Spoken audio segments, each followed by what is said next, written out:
Olá pessoal, muito boa tarde a todos. Está começando mais um Que País é Esse? Nós hoje vamos até o Cazaquistão para conversar com a Diana Cru, uma paulista que é formada em hotelaria, é mãe do Luiz Felipe de 2 anos e mora lá no Cazaquistão há 2 anos também. Ela vai nos contar um pouco desse país da Ásia Central, que até então era uma ex-república da União Soviética e se tornou independente em 1991, sendo uma nova nação diante do nosso mundo, né, pessoal? Vamos conversar um pouco com a Diana. Quem quiser mandar suas perguntas é só escrever aqui ao longo da nossa live e vamos convidar a Diana aqui para o nosso programa. Sejam todos muito bem-vindos.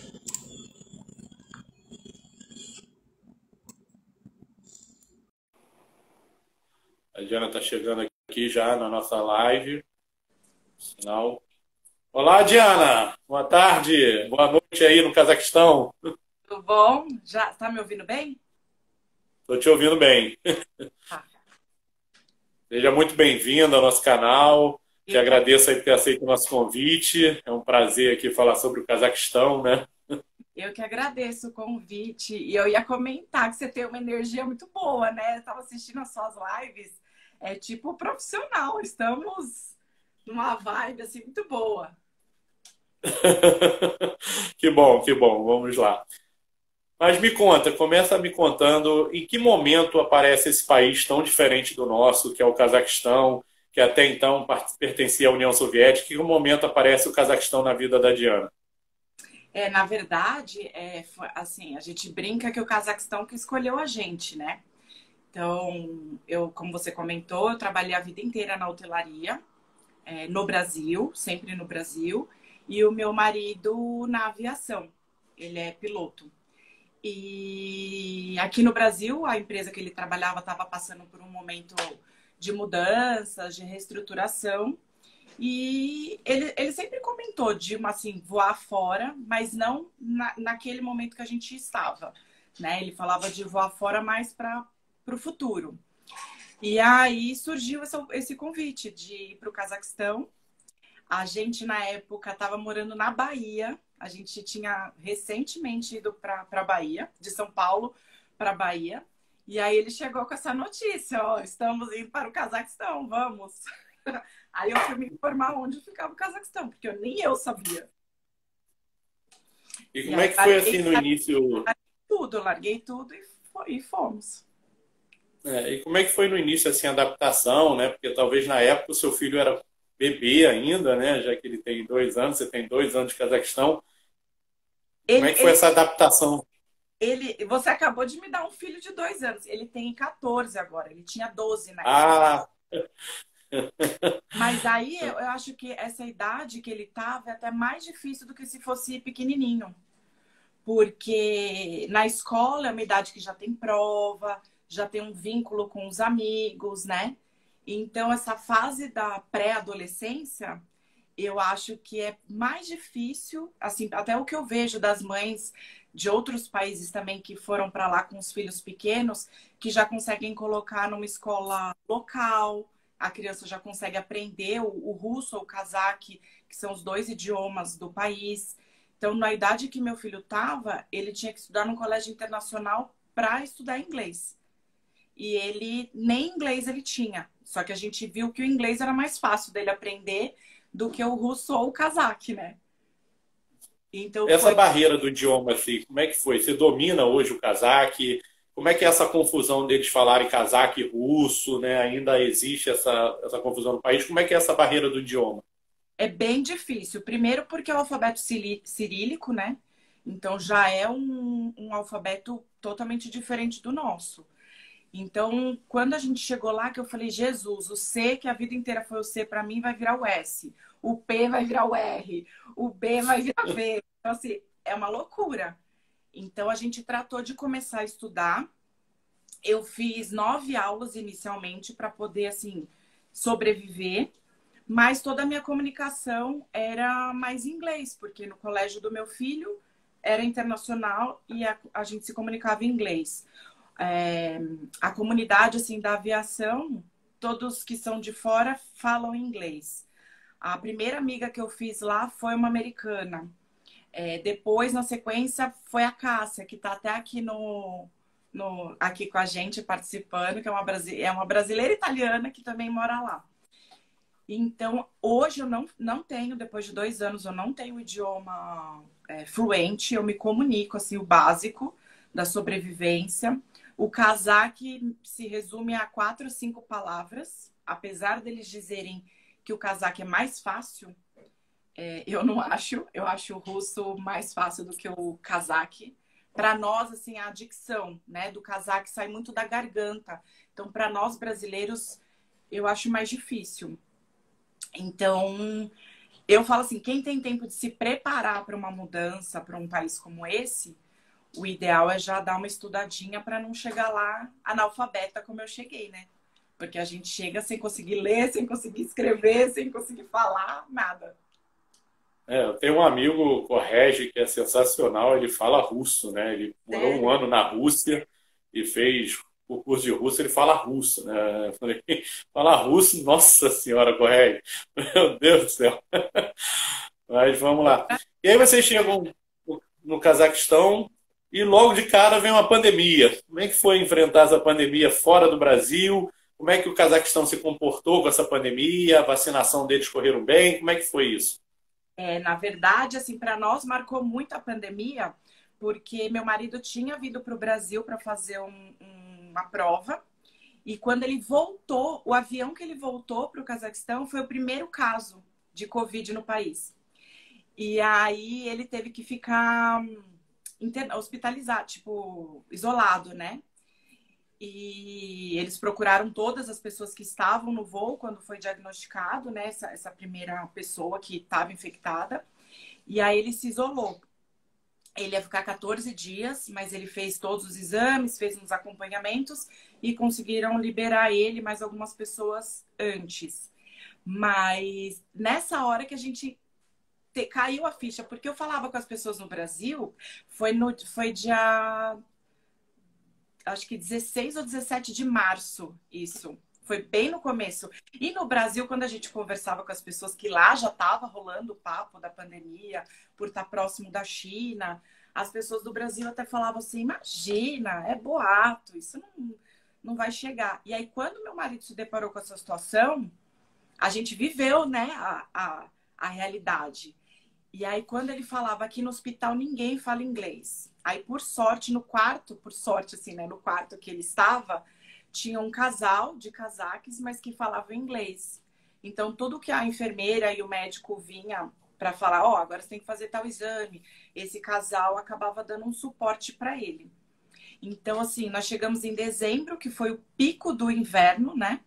Então, eu lembro, assim, temperaturas de menos 27, menos 30 graus, com sensação térmica de menos 40 quase.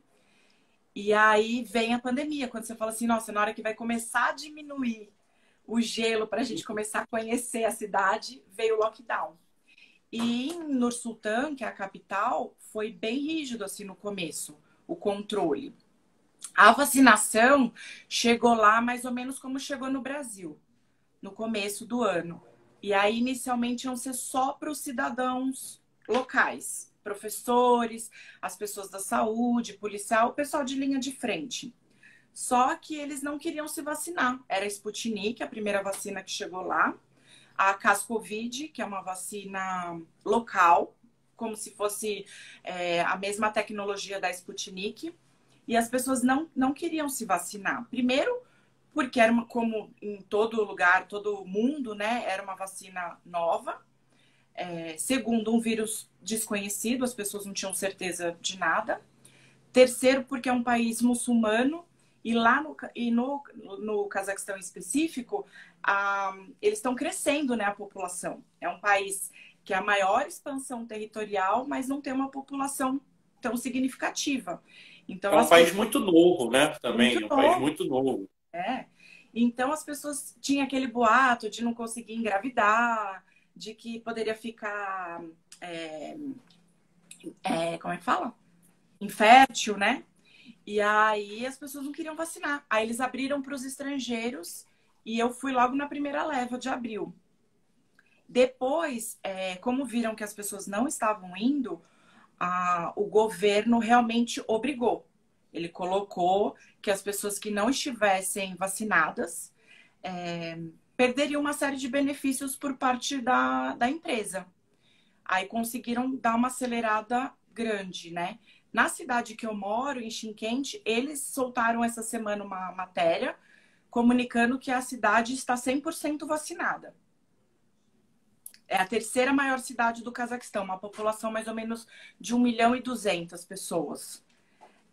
Então, eles soltaram, acho que foi na terça ou na quarta-feira, de que está 100% vacinada. Mas eu acho que rígido foi por uns 6 meses, que a gente tinha até limitação para sair de casa, uma série de regras para cumprir. Agora já está tudo bem mais leve.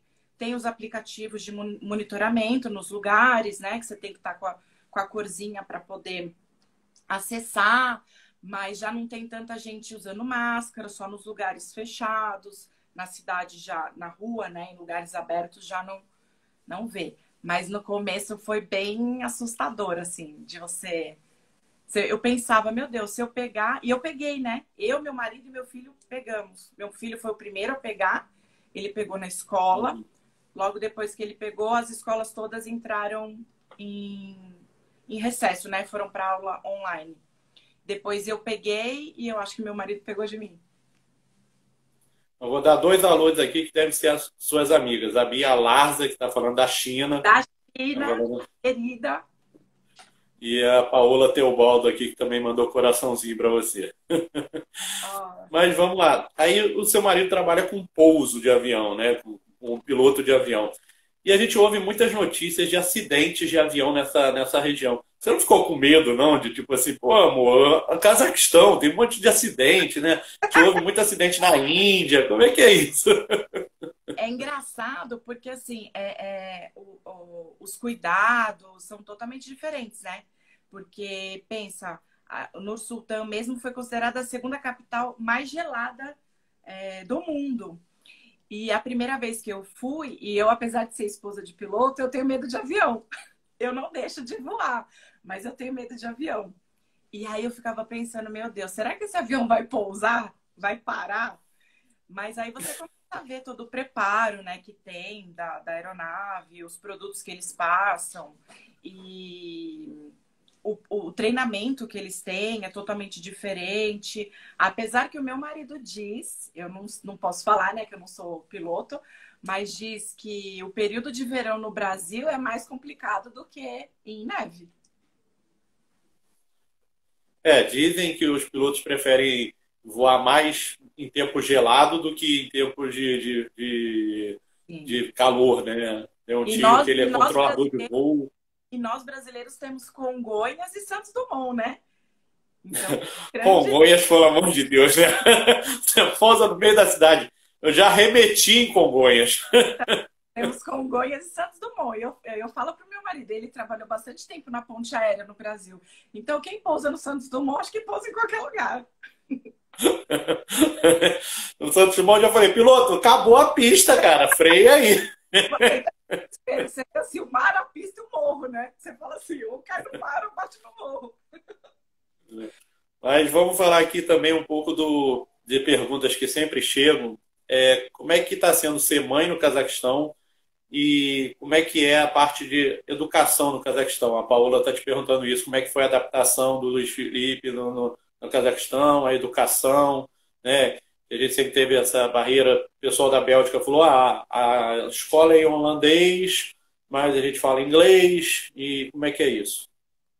Nos colégios locais, você tem o russo e o cazaque é mandatório. É obrigatório em todos os colégios e no colégio internacional não deixa de ser diferente. Então, você tem no colégio internacional o primeiro idioma, o inglês, o segundo idioma, o cazaque, que é mandatório. E a grande maioria dos colégios internacionais, você tem um terceiro idioma que você pode escolher, que a grande maioria acaba escolhendo o russo. Mas tem o francês, tem o espanhol, tem outros idiomas que você pode escolher. Nos colégios locais, é russo e cazaque. Muitas estudantes fazem universidade fora. Vão para a Inglaterra, vão para a Alemanha. apesar de ser muito bom o ensino universitário no Cazaquistão, né? Mas eu tenho, assim, escuto bastante reclamação quando se compara com o período soviético. Eles dizem que na época do período soviético o ensino era melhor, que hoje não é bom comparado àquela época. Então, eu não consigo, assim, como meu filho não estudou em colégio local, mensurar se é no quesito de regras, de conteúdo de ensino mesmo, onde que eles acham que era melhor. Porque eles sempre falam assim, ah, mas no período soviético era melhor, né? Então, como meu filho não estuda em colégio local, eu não sei te afirmar. Mas a escola internacional, o acolhimento que eles dão é sensacional. Então, assim, meu filho não falava nada de inglês, nada. Ele tinha uma coordenação que dava um apoio paralelo para ele todos os dias. Eles colocam uma rotatividade de um aluno amigo, né? Que eles falam que vai ser o aluno da semana que vai ser o amigo dele, que vai apresentar as coisas da escola, vão fazer atividades. E o que é muito legal é que fora eles sempre sentam em 2 alunos, né? Então, ali mesmo, você já acaba criando um vínculo com alguém. Você não se sente tão sozinho. Então, eu não tenho do que me queixar. As matérias são diferentes no quesito ano escolar. Então, por exemplo, no Brasil, começa a se ter física, química, já no 9º, 10º, 11º ano, né? No Cazaquistão, já que era um colégio britânico que meu filho estudava, agora ele está num americano. Já começava no 6º para o 7º ano, essas matérias. E o que é muito bom é que eles dão muito valor ao esporte e à música. Então, você sempre vai ter alguma opção, né, de artes, algum instrumento musical, esportes diversificados, que às vezes isso no Brasil a gente acaba não sentindo, né, um incentivo tão grande. Bom, assim, outra pergunta aqui, deixa eu dar um alô aqui para a Solange, que está te ouvindo lá da Lituânia, que foi Ai, nossa personagem da Live 6. Mas outra pergunta assim, como é que é o mercado de trabalho do Cazaquistão? Que profissões a gente pode, assim, Diana, quero ir para o Cazaquistão, que tipo de profissão eu poderia me dar bem, né? Porque o brasileiro sempre pensa assim, vou para os Estados Unidos, vou trabalhar de faxineira, depois vou virar McDonald's e vou ficar rico e tal, porque eu vou ganhar em dólar. dó. E não é assim, né? É bem legal essa pergunta, porque é a que eu mais recebo. Essa pergunta, todo dia tem gente que manda.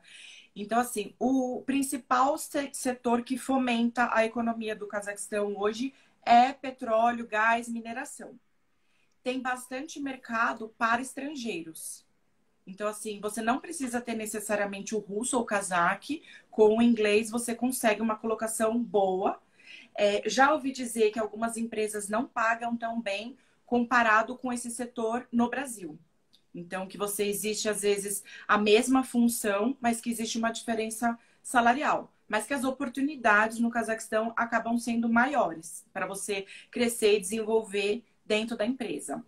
E eles gostam muito do perfil do brasileiro, né? De se doar, de se dedicar, de realmente vestir a camisa, que isso não tem muito por parte deles. Outro setor bem interessante para estrangeiro é o setor da educação, professores de escolas internacionais. É um campo que hoje contrata e eu sempre vejo vagas. Aviação, né? Que apesar de ter passado também por esse momento da pandemia, lá teve uma redução considerável, mas teve também uma retomada antecipada comparado com outros países, né? Muitos países próximos que reabriram e já retomaram os voos.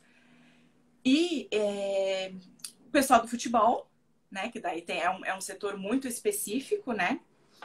E para essa questão, que nem de Estados Unidos, que o pessoal vai para, por exemplo, Canadá, para recolher gelo, subemprego, né? Isso sem chance alguma. Porque para você conseguir uma vaga, o empresário ele precisa justificar para o governo que ele não tem um cidadão qualificado para essa função. Então, ele só vai contratar um estrangeiro se realmente ele não conseguir é, comprovar que tenha lá. Então, por exemplo, até dentro da hotelaria, eu tentei, em redes que eu já tinha trabalhado no Brasil, e você tem que ter o russo dentro da hotelaria, porque não é um país turístico. Os hóspedes são todos locais ou de países vizinhos que vão falar o russo. Então, o inglês, mesmo para funções, para subfunções, uma camareira ou um garçom, eles não contratam. Então, realmente, você tem que ir para uma posição já, assim, gerencial para cima. É mais difícil. A Roberta Picasso aqui, sua amiga, está dizendo: Di, sua linda, saudades. Essa amiga deve estar de E, saudade. deixa eu responder aqui para a Paola, que ela está perguntando se a live vai ser salva. Sim, vai ser salva, Paola. Vai ficar lá na nossa IGTV. A Diana também vai divulgar nos canais dela. A Solange, inclusive, da Lituânia, está te perguntando assim, como é que é o trabalho. Você estava meio que respondendo já, mas também assim, como é que é o trabalho para estrangeiros? Existe racismo? Existe uma discriminação? E a gente ouviu, por exemplo, que em Dubai a Isabela nos contou que tem um xenofobismo, né? Como é que é isso aí? Tem. Existe sim, em todos os setores, até porque é um país que tem um índice de desemprego alto. Então, existe essa questão, né, de, poxa, não tem mesmo alguém qualificado para ter que trazer um estrangeiro e não colocar, né, um cidadão local. Quem eles respeitam muito são os professores e os médicos. Nesse setor, eu acho que existe sim uma competição que é natural em qualquer empresa, né? No mundo corporativo, a concorrência sempre vai existir, essa competição sempre vai existir. Mas eu acho que ela não é tão latente como nos outros setores. E existe essa. Primeiro, porque assim, não é um país que é aberto assim, para o turismo. O turismo é muito doméstico. Então, quando eles veem um estrangeiro, se eles não te pararem, eles vão te fotografar, ou eles vão te olhar, eles vão te observar, porque não tirando em Nur Sultan, que é a capital, que é onde está o business mesmo do país, é muito diferente, né? Na cidade, em Atiral, em Aquital, em Pavlodar, Urals, que é uma região muito da indústria petroleira, então eles estão mais acostumados a ver alemães, italianos. Mas eu, por exemplo, já tive situações de um garçom não querer me atender por eu ser estrangeira. Então, existe um preconceito latente não só no mercado corporativo, mas, assim, no ambiente social. É um pouco deles, né? Do estrangeiro, porque eu passei isso na Alemanha também. A gente estava Sério? num restaurante na Alemanha e porque a gente não falava alemão, o garçom não atendia a gente, porque a gente não falava alemão. É. Eu fiz até uma vez um post que eu falei assim: aprenda pelo menos a falar bom dia, por favor, obrigado. Você saber 4, 5 palavrinhas já muda muito o tipo de atendimento a receptividade que eles vão ter com você. Então, é um país ainda fechado. Como é um país que está aí com um público jovem grande, né, em desenvolvimento, você já percebe dos adolescentes até uns 24 anos que não tem tanto. Mas passou dos 25, 30 anos, você percebe sim uma certa resistência. Para brasileiro é bom, viu? Que a gente, quando fala que é brasileiro, e como tem bastante jogador de futebol e nos times que estão jogando super bem, aí você fala brasileiro, eles gostam. Então, eles gostam muito da Tem música. muito, tem muito brasileiro naturalizado jogando futsal. A gente viu aí, foi quarto colocado no Mundial de Futsal, né? A Solange estava vivendo lá esse Mundial. A Solange estava lá nesse Mundial. Ela foi na casa dela lá. Ai, que legal! Olha. Então, assim, eles gostam muito. Então, novela brasileira é muito famosa, assim. As pessoas, quando falam que é do Brasil, já associam a alguns atores. Então, para o brasileiro, quando você fala que é brasileiro, eu sinto que quebra um pouco isso. E Diana, assim, que costumes e curiosidades a gente pode contar um pouco do Cazaquistão e do povo cazaquistão? Que apesar de você falar que tem essas coisas todas e um pouco de discriminação com o estrangeiro e tudo mais, a gente lê informações sobre o Cazaquistão que eles são um povo altamente hospitaleiro, né? Eles são muito hospitaleiros com estrangeiros. Como é que é esse costumes, essas características e curiosidades do país? Sim, eles são, na verdade, assim, o que a gente tem que conseguir identificar, que lógico que de cara não é percebido, é que eles são muito reservados, eu acho. Então, para nós brasileiros, pode acabar parecendo que eles são, que eles não estejam gostando, alguma coisa assim. Mas a partir do momento que você rompe essa barreira e que você ganha essa confiança deles, e eles te levam para dentro da casa deles, é como se você tivesse como se você fizesse parte da família. Então, assim, custa para você conseguir essa aproximação, mas depois que você consegue, assim, eu não consigo mensurar. Eu já tive casaques em 2 anos que fizeram por mim coisas que amigos de longa data nunca fizeram, entendeu? Então, eles são muito família, eles são muito unidos. Isso é admirável. Isso é enraizado, assim, neles. De compartilhar entre eles, né? Então, isso para mim é algo que foi bem impactante. Porque a gente sempre fala do brasileiro, que o brasileiro é carismático, que o brasileiro recebe bem. O casaco, ele não tem esse receber aberto, escancarado que o brasileiro tem. Mas é muito mais sincero e acolhedor, às vezes, do que de um brasileiro. Então, isso eu senti Vamos dar muito. um alô, vamos dar um alô aqui para Mona Lisa, sua parceira de canal lá do Vírgula Lá Fora, tá? A Mona Lisa. A Solange ficou impressionada aqui com o seu comentário de novela. Não sabia que os casacos gostavam de novela brasileira. Não, tanto é que muitos deles sabem falar: Oi, tudo bom? Eles são da época da Helena, do Antônio Fagundes. Eles cantam.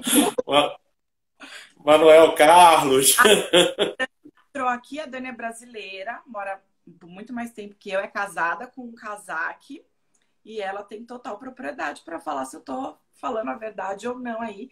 E realmente, isso que eu falei, eles são muito reservados, mas depois que você rompe essa barreira, eu acho que assim, se tiver que tirar a roupa deles para te dar, eles fazem isso por você. E uma coisa que eu acho admirável neles é o zelo com os avós, com os idosos.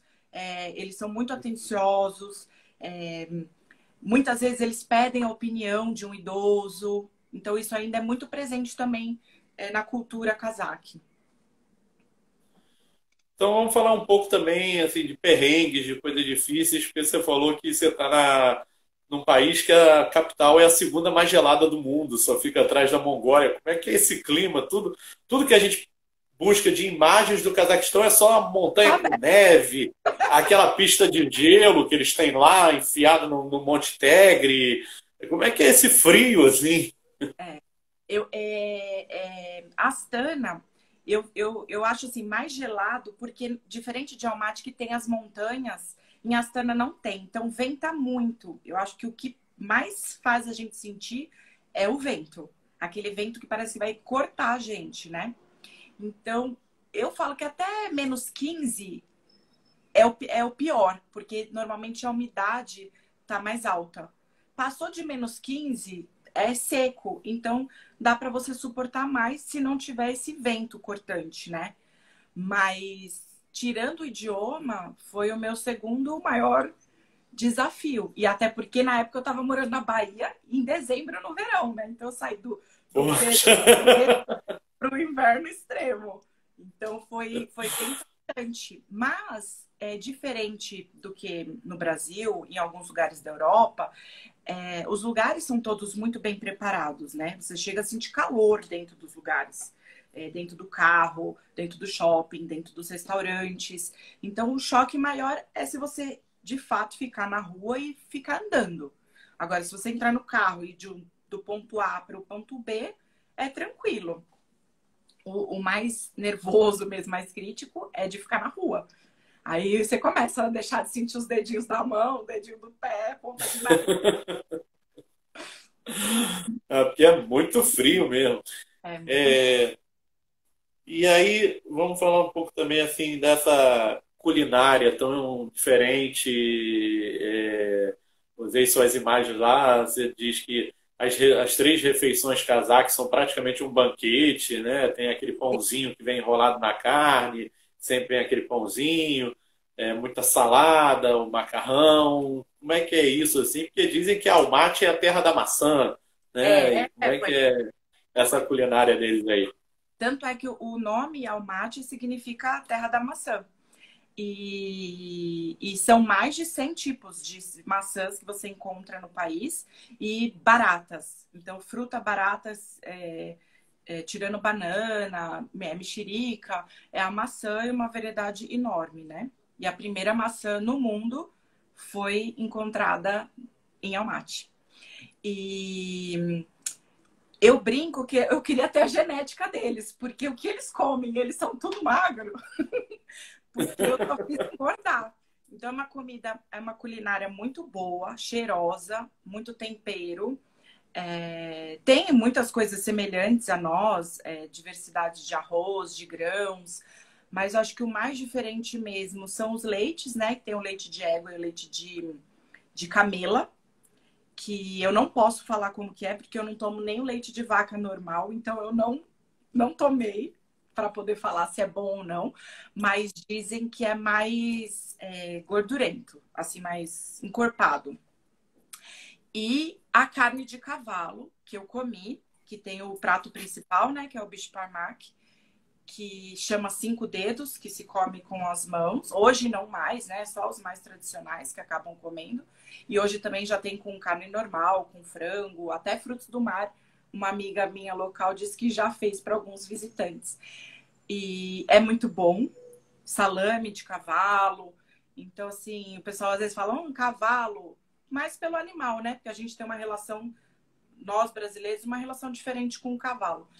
E o cordeiro, o carneiro, que é uma carne barata e muito saborosa. Então, o chachilique, que é como se fosse o churrasco, né, deles, é tradicional você ter o carneiro, fígado. Os casaques, o que eles têm de muito... O casaque, né, não o casaque russo, que eles comem todas as partes do bicho. Então, eles vão comer olho, cérebro, língua, todos os órgãos. Que é um povo bem, assim, mais nômade, né?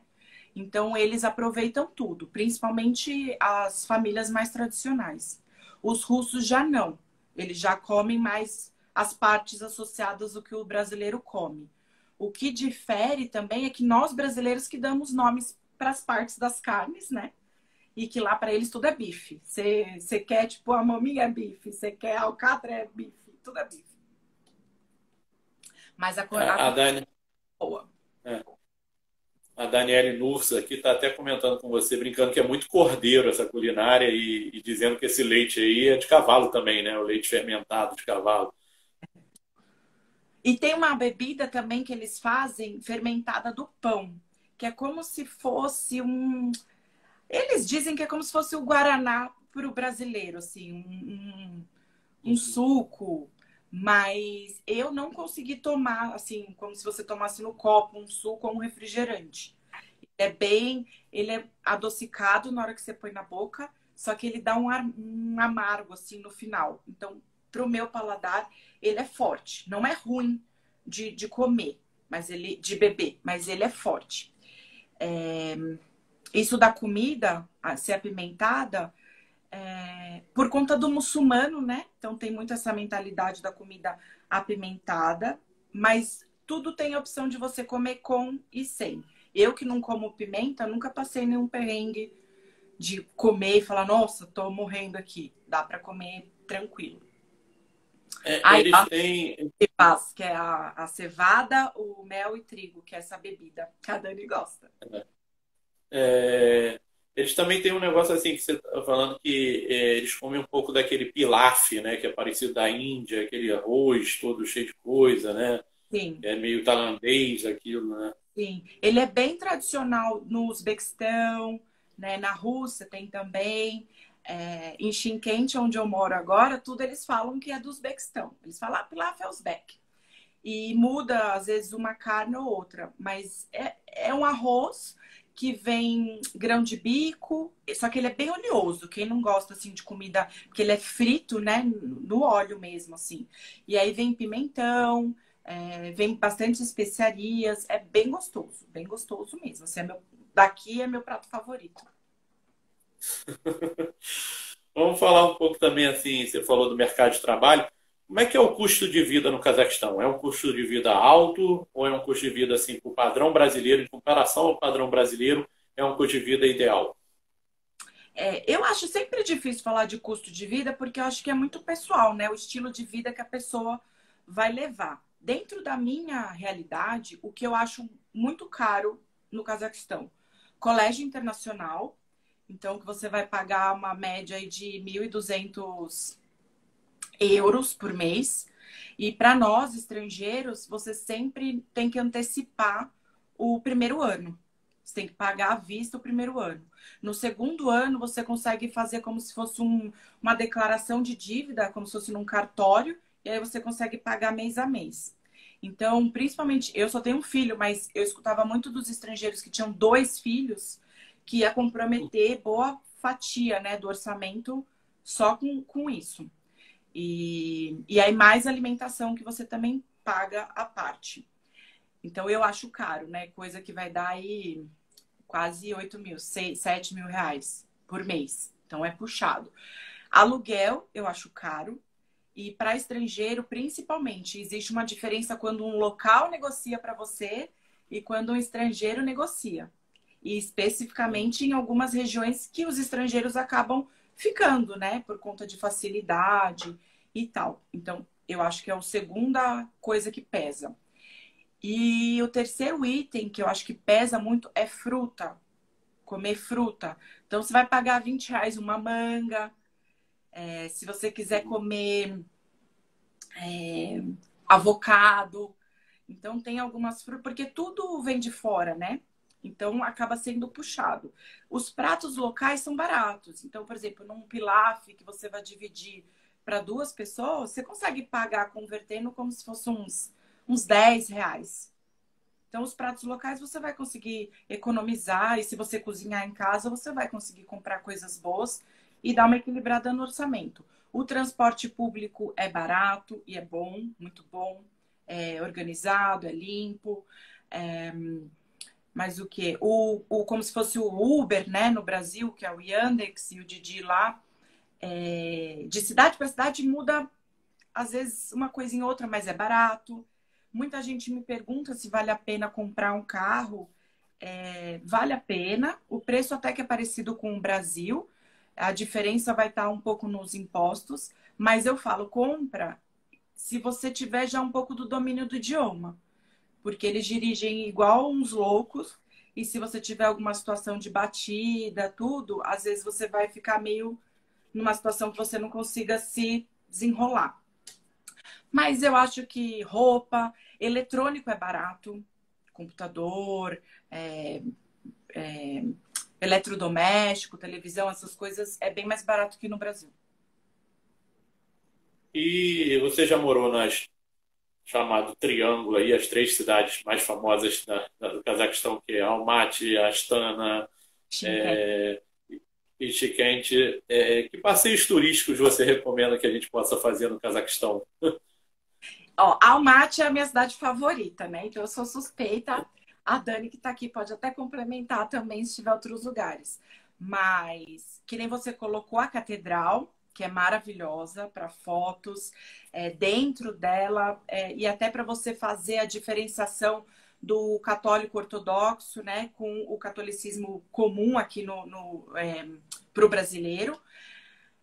O Chimbulaque, que foi onde você falou que tem o ringue, né, de patinação que você comentou, que é sensacional. Então, você vai de teleférico. Lá hoje já tem hotéis maravilhosos que você consegue se hospedar. O Koktobi, que é o outro teleférico que é um pouquinho mais baixo, mas que para as crianças também tem bastante atração. E daí você tem uma vista muito bonita da cidade. Em Astana, o Baiterek, que é o ponto de referência, que é um monumento, é um marco, né, que foi colocado para representar o poder da nova capital. O Palácio da Reconciliação, que é a pirâmide, que eu já postei algumas fotos, que é lindo. E lá você vai conseguir ver toda a história do povo cazaque, entender um pouco da política, vai mostrar também todos os mestres religiosos e representantes, figuras religiosas que já estiveram lá.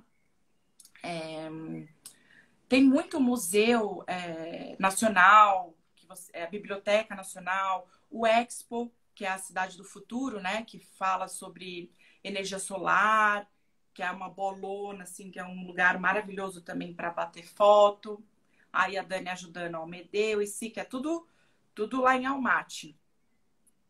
Tem aquele lago também, né? O Lago Candi, que tem as árvores submersas. Achei lindo aquilo. Todos os lakes são maravilhosos, são maravilhosos. E eu falo que depende, assim, da estação do ano que você for, vão ser maravilhas diferentes, né?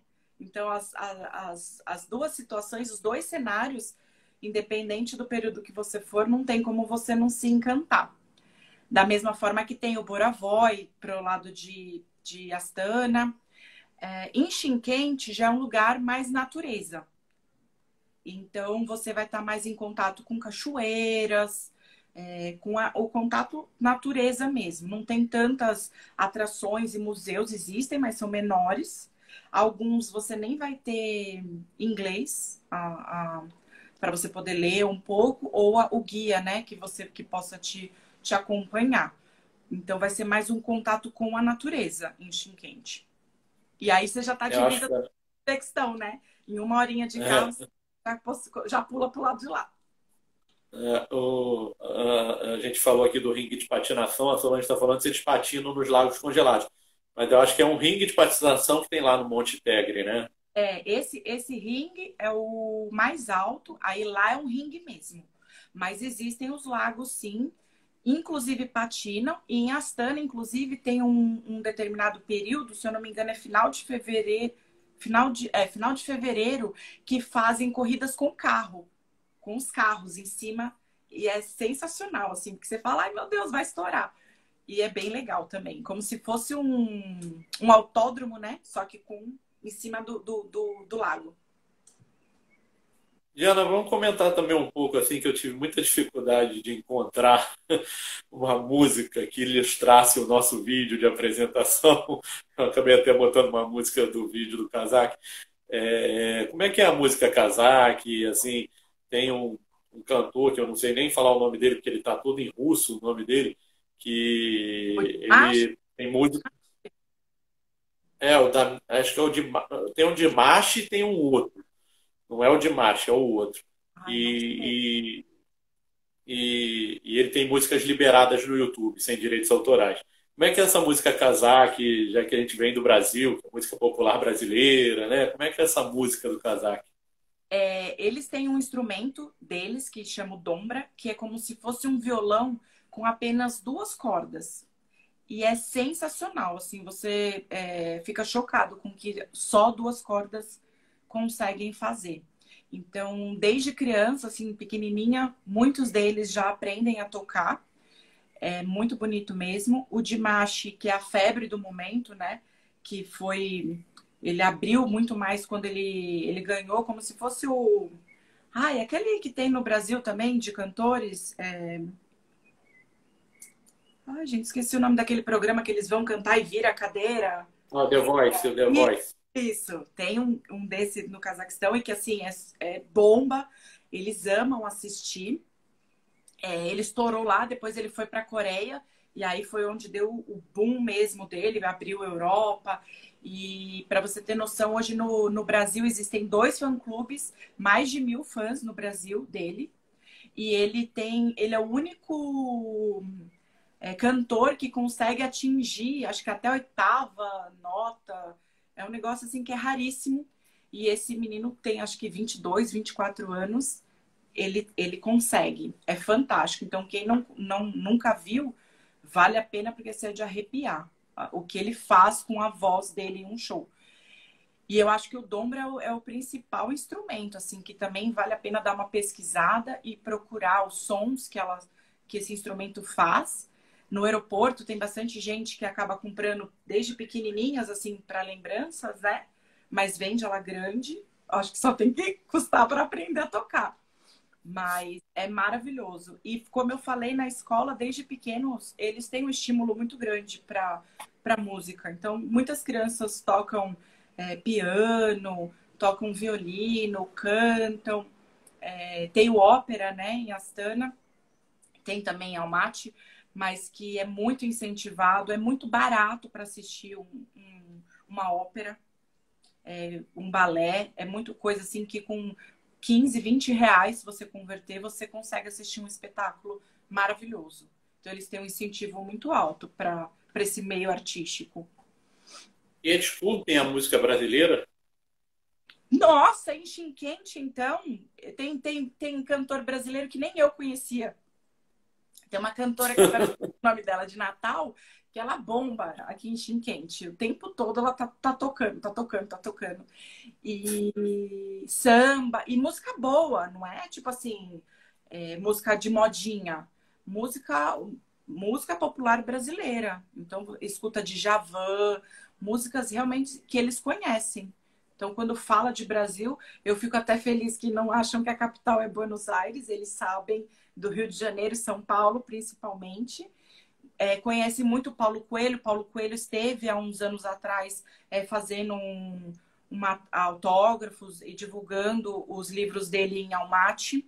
Então, muitos cazaques conhecem o Paulo Coelho, conhecem a música popular brasileira, conhecem pessoas do esporte, o boxe, o jiu-jitsu principalmente, que a luta é muito forte, né, no Cazaquistão.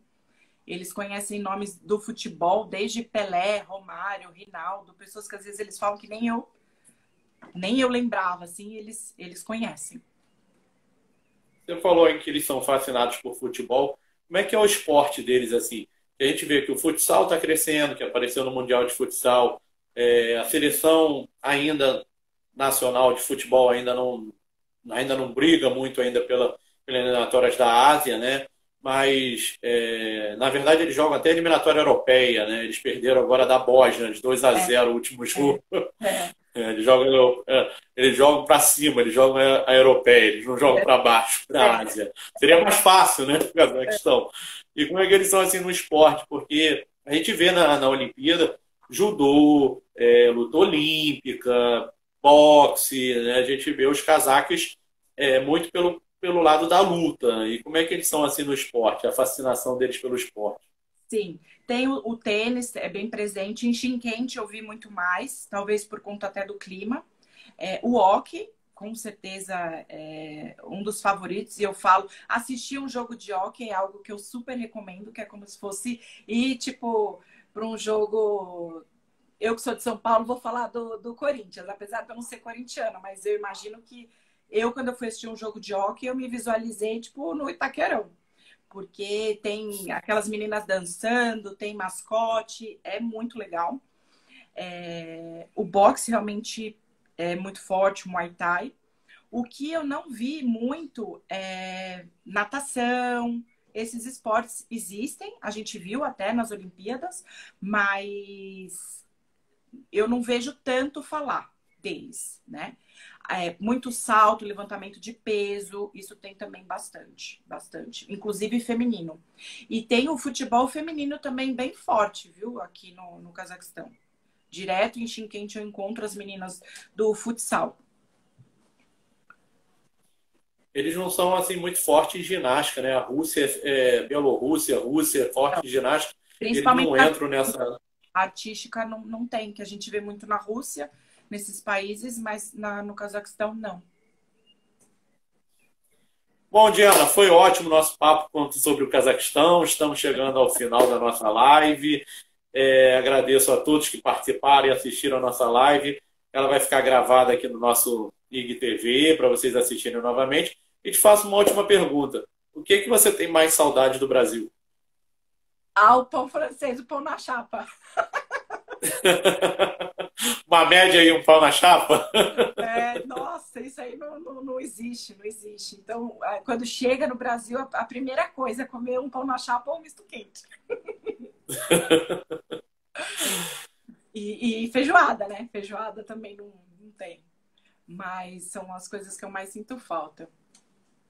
Mas é isso. Bom, pessoal. Eu super agradeço, viu? O seu carisma, o convite. Muito obrigado por compartilhar um pouquinho aí da minha experiência aqui no Cazaquistão. Eu quero agradecer a todos aí. Nós estamos encerrando aqui a nossa live. Vamos passar a nossa agenda. No dia 22 de outubro, nós estaremos na Namíbia, o primeiro país africano que vai estar aqui conosco, conversando com a Alcineide Rosa, que faz parte do Brasileira Sem Fronteiras, que estava aqui assistindo a gente. E também no dia 29, nós vamos estar com o Gustavo no Panamá. Não perca nossas próximas lives. E no YouTube também vão estar lá gravadas e tudo mais. Tchau, Diana! Tchau, obrigada!